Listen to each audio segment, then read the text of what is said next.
गांव के आखिरी छोर पर एक पुराना तालाब था। तालाब का पानी कंदला था, किनारे की मिट्टी हमेशा गीली रहती थी और वहीं एक झोपड़ी थी, टूटी हुई, झुकी हुई, पर उसमें दो जिंदगियां सांस लेती थीं। ये थे दो अनाथ भाई, बड़ा कन्हैया और छोटा माधव। मां उन्हें बचपन में छोड़ गई थी, या यूं कहें दुनिया छोड़ गई थी। पिता का तो कोई पता ही नहीं था। तालाब, झोपड़ी और एक दूसरे के सिवा उनके पास कुछ नहीं था।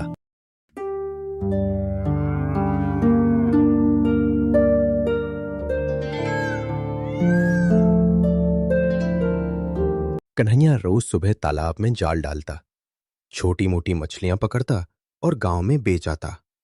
माधव किनारे बैठकर उसे देखता रहता। कभी कभी तालाब खाली रहता। उन दिनों दोनों भूखे सो जाते। कन्हैया हंसकर कहता, आज तालाब नाराज है, कल मान जाएगा।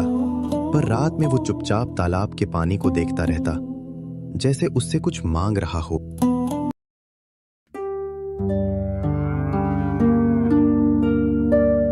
माधव अक्सर कहता, भैया, तालाब छोटा है, अगर हम समुद्र में मछली पकड़ें तो बहुत सारी मछली मिलेगी ना? कन्हैया चौंक जाता। समुद्र उसके लिए डर का नाम था। समुद्र पेट भरता भी है और सब कुछ छीन भी लेता है। पर पेट की भूख डर से बड़ी होती है भैया। हाँ, छोटे बात तो सही है, पर समुद्र बहुत बड़ा और भयानक होता है। बहुत लोग तो कहते हैं समुद्र ने बहुतों को निगला है, पर छोटे तू चिंता मत कर। यदि ऐसी स्थिति रही तो हमें समुद्र की ओर बढ़ना ही पड़ेगा।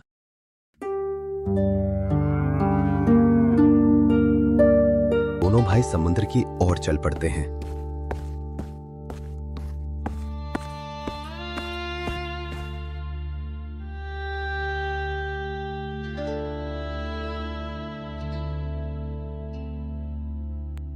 समुद्र में जाकर कन्हैया जाल डालता है। जाल डालने के बाद बहुत जोर से खींचने के बाद जाल निकल नहीं रहा था।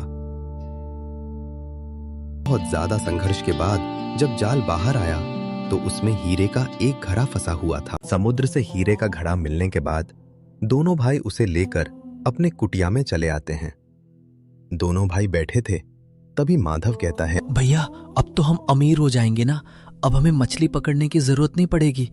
अब हमारे पास भी घर होगा, अच्छे कपड़े होंगे, अच्छा खाना मिलेगा और अब हमें उतनी मेहनत भी नहीं करनी पड़ेगी और अब हमारी भी इज्जत होगी। भैया, इस हीरे को बेच दो और इसके बदले पैसे ले आओ, जिससे हम सारी चीजें खरीद सके। छोटे, अब हम अमीर तो होंगे, पर हम अगर ऐसे अचानक सारा हीरा बेचेंगे तो गांव के सरपंच को पता चल जाएगा, जिससे वो हमारे हीरे हमसे छीन लेगा। इसलिए हमें अभी रोज मछली पकड़नी है और उसे बेचना है, और हम धीरे धीरे बेचेंगे और धीरे धीरे अमीर होंगे तो सरपंच को पता नहीं चलेगा कि हमें हीरा मिला था। उन्हें लगेगा कि हम मेहनत से आगे बढ़े हैं। लेकिन भैया, मिले तो हमें हैं तो सरपंच क्यों छीन लेगा?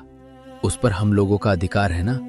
हम लोगों ने जान पर खेलकर उसे हासिल किया है। भैया, जो करना है करो, लेकिन आज मुझे कुछ अच्छा खिला दो। बहुत दिन से कुछ अच्छा नहीं खाया। छोटे, तुझे अभी मालूम नहीं है, हम लोग तो अनाथ है ही। सरपंच के पास बहुत लोग हैं, हमसे जबरदस्ती छीन लेगा। हम कुछ नहीं कर सकते हैं, इसलिए हमें इसे छुपा कर रख देना चाहिए। और मैं महीने में एक हीरा बेचूंगा। ऐसे धीरे धीरे करने से हमें कोई पकड़ नहीं पाएगा। और रही बात तुझे आज कुछ अच्छा खाना है, तो मैं अभी बाजार जाता हूँ तेरे लिए कुछ अच्छा लाने के लिए। तू यही रहे मेरे भाई, तू चिंता मत कर। तेरा बड़ा भाई जब तक है तुझे कभी भूखा नहीं सोने देगा। बस बता दिया कर भाई, तुझे क्या चाहिए। उसके बाद कन्हैया अपने भाई के लिए कुछ अच्छा लाने के लिए बाजार चल देता है। कन्हैया बाजार पहुंच जाता है और वो संतराम काका के दुकान पर जाता है और कहता है, अरे काका, क्या भाव है जलेबी? अरे कन्हैया, तू आज यहाँ कैसे? बहुत दिनों के बाद दिखा। कहाँ रहता है इस समय? क्या करता? जब तेरे पिताजी थे तब तुझे मेरी दुकान पर लाते थे। जब तेरे पिताजी और तुम्हारी माता का देहांत हो गया तब से आज तुझे देखा हूँ। अरे काका, क्या बताऊं, जब से हम दो भाई अनाथ हुआ है तब से हम जंगल में ही रहते हैं। वहीं छोटी मोटी मछली पकड़ता हूँ और उसे बेचकर गुजारा कर रहा हूँ। आज छोटे ने जिद की, मुझे आज कुछ अच्छा खाना है, तो मैं लेने के लिए आया हूँ। काका कितने में है जलेबी? अरे कन्हैया, अब तू भाव क्या पूछता है? छोटे को खाना है तो मैं देता हूँ। क्या पैसे रे, तेरे पिता और मैं बहुत अच्छे दोस्त। और उसके बाद कन्हैया को जलेबी मिल जाती है और कन्हैया वहां से घर की ओर चल पड़ता है। कन्हैया जलेबी लेकर घर पहुंचता है और छोटे को दे देता है। माधव जलेबी खा लेता है। उसके बाद कन्हैया कहता है, छोटे बताइए है, ये जलेबी मैं कहां से लाया हूं? ये जलेबी मैं संतराम काका के यहां से लाया हूं। वही संतराम काका जिसके दुकान पर हमें पिताजी ले जाया करते थे। पता है संतराम काका ने क्या कहा? उन्होंने कहा कि बेटा तुम कहाँ रहते हो? मैंने कहा जब से हम अनाथ हुए हैं तब से जंगल में ही रहते हैं। उनसे जब मैंने बताया कि मैं छोटे के लिए जलेबी लेने आया हूं तो उन्होंने मुझे फ्री में जलेबी दे दी और कहा छोटे को खाना है ना तो ले जा क्या पैसे। हाँ भैया, अगर पिताजी आज होते तो हमें आज भी संतराम काका की दुकान पर ले जाते हैं। भैया कभी कभी पिताजी की बहुत याद आती है भैया। छोटे, याद तो मुझे भी आती है, पर अब हमारे किस्मत में जो लिखा था वही हमें मिला है भगवान ने। हमारे किस्मत अनाथ ही लिखा था। अगले दिन कन्हैया समुद्र में जाता और मछली मारता और फिर उसे बाजार में बेच आता। ऐसे ही उसकी जिंदगी कुछ दिन तक कटती है। एक रात कन्हैया खुद से कह रहा था, अगर मैं सारा सोना लेकर कहीं दूर भाग जाऊं तो मैं उसे बेचकर बहुत अमीर हो जाऊंगा और मुझे जिंदगी भर मेहनत नहीं करना पड़ेगा। मेरी जिंदगी ऐसो आराम में बीत जाएगा। अब मुझे जल्द ही यहां से जाना होगा, नहीं तो बात खुल जाएगी कि हमारे पास होते हैं तो मुझसे छीन लेंगे। इसलिए मुझे अब प्लान बनाना चाहिए यहां से जाने। लेकिन कन्हैया को ये नहीं पता था कि माधव ने उसकी सारी बात सुन ली है और मैं छोटे को भी यहां से लिए चलूंगा। लेकिन जब ये बात कन्हैया कहता है तब माधव वहां से जा चुका था।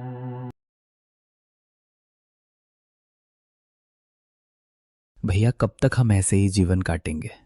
भैया कब बेचेंगे भैया सोना हीरा, और कब अमीर होंगे हम भी? आज हमें हीरे मिले, 20 दिन हो गए, पर अभी तक अपने कुछ भी किया नहीं। अपने कहा था धीरे धीरे बेचेंगे, लेकिन भैया कब? जब हमारी मृत्यु हो जाएगी। मैंने कितनी उम्मीद लगा ली थी कि मेरा भी घर होगा, मेरे पास भी अच्छे कपड़े होंगे। लेकिन भैया आप कुछ कर नहीं रहे हो। हम जैसा पहले जी रहे थे वैसा ही आज भी जी रहे हैं। हम में अभी क्षण भर भी बदलाव नहीं आया भैया। ऐसा कब तक? अब मुझे डर लग रहा है कि सच ये सोना कोई छीन लेगा, क्योंकि हम इसका कोई उपयोग नहीं कर रहे। छोटे तू घबरा मत।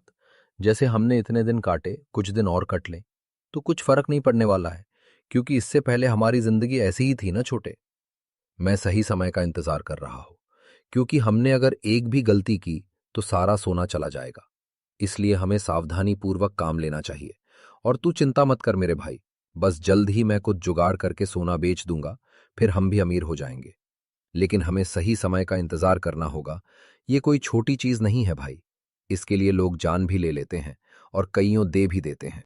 जब इतनी बात माधव सुनता है तो वो मन में सोचने लगता है कि शायद भैया अकेले सारा सोना लेकर भाग जाने के लिए इंतजार कर रहे हैं। तभी तो मैं जब भी कहता हूं भैया कुछ न कुछ कहकर टाल ही देते हैं, पर कभी बेचने का नाम नहीं लेते। अब मुझे भी पहले ही कुछ कर लेना चाहिए, नहीं तो बाद में मैं भी इसी तरह डर बदर भटकूंगा। लेकिन भैया आप कब बेचेंगे? अगर सही समय आए ही ना तो हम क्या करेंगे? आप हमेशा सही समय का इंतजार करते रहने, और हम दोनों इस जंगल में ही मर जाएंगे। रात में माधव कृतियों के बाहर तालाब के पास बैठा होता है और सोचता है कि भैया मेरे साथ ऐसा क्यों करना चाहते हैं। मुझे तो लगा था कि भैया मुझसे बहुत प्यार करते हैं, लेकिन ऐसा नहीं है। ओह, तो अकेले ही सारा सन लेना चाहते हैं। अब मेरे मन में बहुत शंका उठ रही है कि क्यों ना मैं ही पहले सोना लेकर भाग जाऊं। लेकिन भैया बाद में क्या सोचेंगे? लेकिन भैया भी तो अकेले लेना चाहते हैं। मैं क्या ही कर सकता हूं? अगर आज मैंने कुछ नहीं किया तो जिंदगी बाहर पछतावा रहेगा। इसका मुझे काफी देर तक सोचने के बाद माधव सोने का घड़ा लेकर चल पड़ता है। माधव यहां से सबसे पहले नाव पर कारण तेज तूफान आता है और नाव पलट जाती है और माधव उसी में डूबकर मर जाता है। अगले दिन कन्हैया को जब ये बात पता चलती है, तब कन्हैया तालाब के पास बैठकर बहुत रोता है। इसलिए कहते हैं, घर में ऐसा धन भी नहीं लाना चाहिए